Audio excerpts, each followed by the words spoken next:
আমি রুমাকে ভালোবাসি। এবার ইন্দ্রকে চেপে ধরতেই সমস্ত সত্যিটা প্রকাশ্যে আনলো অভি। হ্যাঁ বন্ধুরা, আমরা এমনটা দেখে চলেছি প্রতিজ্ঞা সিরিয়ালের পরবর্তী পর্বে।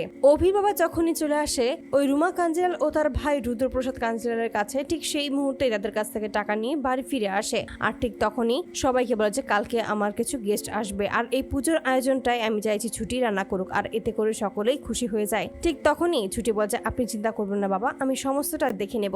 আর ঠিক তখনই ক্ষিপ্ত হয়ে যায় অফিসে, কোনোভাবেই এই সমস্ত দায়িত্ব যে ছুটি নেবে এটা মেনে নিতে পারে না। ঠিক তখনই ছুটি বলছে আপনি এমনটা কেন করছেন, এমনটা তো আসলে করার কোনো দরকার নেই। এই বাড়িতে যতদিন আছি ততদিন না হয় এই সমস্ত কাজ করলাম, তারপর তো আপনার রাস্তা আলাদা এবং আমার রাস্তা আলাদা, তাহলে এখানে সমস্যাটা কোথায় হচ্ছে? আর এতে করেই তখন অভি বলছে আমি শুধুমাত্র আপনার কথা ভেবেই এই সমস্ত কথা বলছি, আপনি 1 বছর পর চলে গেলে আপনার খুব কষ্ট হবে। আর কোনো কথা না বাড়িয়ে তখন সেখান থেকে চলে যায় অভি। পরদিন সকালবেলাতেই যখন মর্নিং ওয়াক করতে যায় অভি, ঠিক সেই মুহূর্তেই হঠাৎ করে একটা বাগানে এসে দেখতে পায় যে সেখানে ইন্দ্রও রয়েছে এবং অন্য একটা মেয়ে রয়েছে। এই মেয়েটা আবার কি ইন্দ্রের সাথে, সেটাই তো সে বুঝতে পারছে না। ঠিক তখনই ইন্দ্র অভিকে দেখে, আর ঠিক তখনই রুমাকে বলছে আপনি এখান থেকে পালান, অভি এখানেই আছে। আর এই বলে তখন রুমা নিজের মুখটাকে ঢেকে ফেলে এবং সেখান থেকে পালিয়ে যাওয়ার চেষ্টা করে। ঠিক তখনই অভি বলছে আপনি কে, আপনি দাঁড়ান, এখান থেকে কেনই বা পালিয়ে যাচ্ছেন, আর কোথায় যাচ্ছেন? কিন্তু কোনো কথা না শুনে রুমা সেখান থেকে পালিয়ে যায়। ঠিক তখনই ইন্দ্রর কাছে আসে আর বলছে এই মেয়েটাকে। তখনই ইন্দ্র জানিয়ে দেয় যে আমি জানি না তো এই মেয়েটাকে, আমি কিভাবে বলবো। ঠিক তখন বলছে ইন্দ্র এখনো সময় আছে, সত্যিটা বল যে এই মেয়েটাকে, এই মেয়েটা তোর সাথে কি করছে? আর আমি সেদিন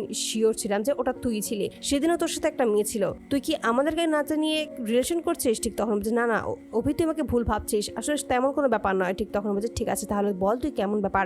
আর এভাবেই বারবার করে চেপে ধরতেই এবার শেষ মুহূর্তে সত্যিটা বলে দেয় যে হ্যাঁ আমি ওকে ভালোবাসি। ঠিক তখন বলছে ঠিক আছে আমি বুঝলাম তুই ওনাকে ভালোবাসিস, কিন্তু উনি কে সেটা তো আমাকে দেখতে হবে, উনি ভালো না খারাপ, কোনো খারাপ উদ্দেশ্যে তোর কাছে এসেছে কিনা সেটা তো আমাকে জানতে হবে। ঠিক তখনই বলেছে ও রুমা, হ্যাঁ আমি রুমাকে অনেক বেশি ভালোবাসি, তাই আমি ওকে ছাড়তে পারবো না। ঠিক তখনই বলছে তুই এই রুমাকে ভালোবাসিস? আর তখনই বলছে হ্যাঁ অবশ্যই আমি ভালোবাসি, কেন ভালোবাসবো না ওকে। ঠিক তখন বলছে বেশ তাহলে এই ভিডিওটা দেখ।